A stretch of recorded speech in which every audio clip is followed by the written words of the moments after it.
Olá, como vai? Tudo bem? Estamos de volta para mais uma reflexão nessa série das assassinas do Brasil. Eu encontrei um texto da Palavra do Senhor, lá em 2º Livro dos Reis, no capítulo 4, dos versos 38 ao 42, ao 41, melhor dizendo. A Palavra do Senhor diz assim, ouça. E voltando Eliseu a Gilgal, havia fome naquela terra. E os filhos dos profetas estavam assentados na sua presença. E disse ao seu moço, põe a panela grande ao lume e faze um caldo de ervas para os filhos dos profetas. Então um saiu ao campo a apanhar ervas e achou uma parra brava e colheu dela sua capa cheia de coloquíntias e veio e as cortou na panela do caldo, porque as não conhecia.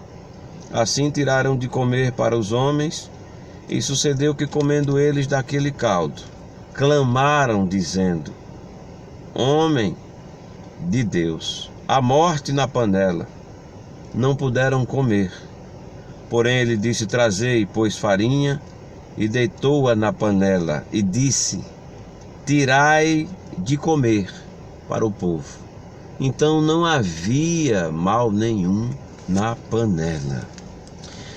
Esse texto havia, nessa época, uma necessidade. Os homens estavam com fome e alguém foi lá no mato, na mata, e pegou algumas ervas para melhorar o tempero daquela comida. E sem conhecer o que estava pegando, ele põe dentro da panela e depois descobre que aquilo era uma espécie de veneno, de uma erva venenosa, de algo que fazia mal, que poderia matá-los. Meus queridos, eu fiquei pensando se nos nossos dias nós não temos tido essa dificuldade. Uma das maiores assassinas do Brasil no momento são as ervas, duas delas em particular.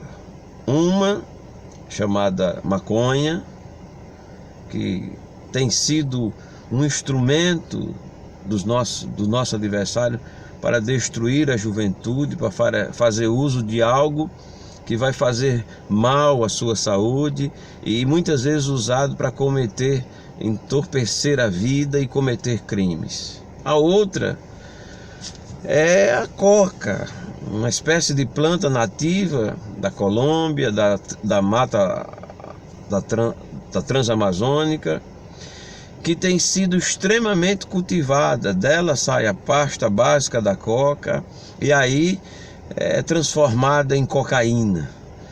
Veja, e aí até a pedra de crack, que é um resíduo mais grosso, mais forte, mais trabalhado, acrescentado alguns elementos químicos, tem trazido uma mortandade terrível para o Brasil.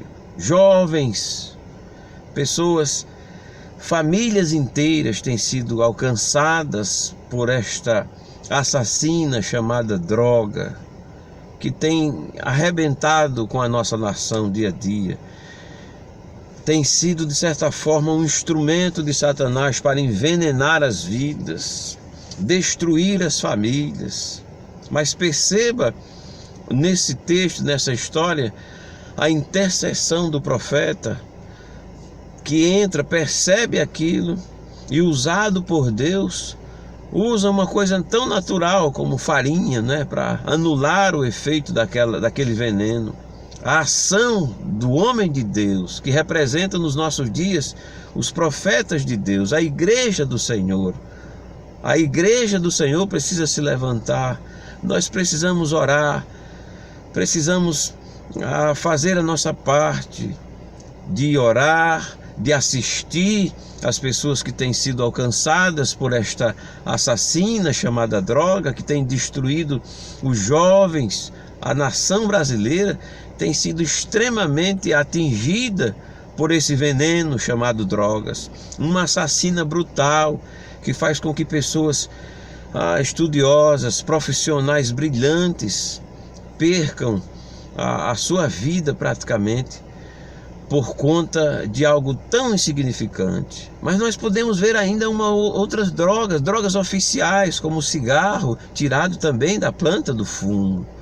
Drogas como o álcool, colhido da cana-de-açúcar. Veja a dificuldade que muitas vezes as famílias, o povo brasileiro, meus queridos, o tabagismo e o alcoolismo têm sido ao longo da história elementos destruidores da saúde do povo, da igreja, de famílias, com as suas cânceres de pulmão, diabetes, pressão, problema de coração, problema do fígado, a cirrose hepática. Veja que assassina brutal tem sido as drogas, tanto as ilícitas como as lícitas. Por isso eu quero convocar você, meu querido amigo, que ouve esta palavra, a orar e como igreja do Senhor se levantar como profetas de Deus para que isso seja mudado no nosso Brasil, da nossa nação. Esta é a palavra de Deus nesta hora, mais uma reflexão dessa série de assassinos do Brasil. Um grande abraço a todos e até a próxima, se Deus nos permitir. Fiquem todos na paz do Senhor Jesus.